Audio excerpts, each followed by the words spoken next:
Set your standards and use them. Alam mo ba, sa lahat ng bagay may standard ka.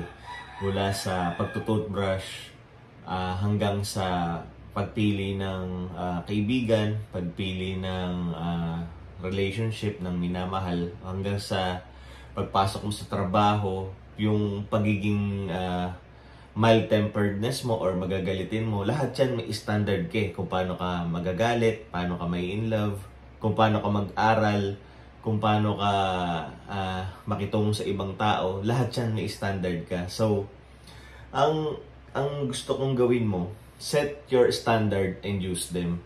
Wala kang tatanggapin na wala sa standard mo. Kung ano lang yung gusto mong matanggap, o ano lang yung gusto mong maging kaibigan, ka-relationship, kung ano yung gusto mong linis ng ngipin mo, kung ano yung gusto mong linis ng kwarto mo, wala kang tatanggapin anything less than that.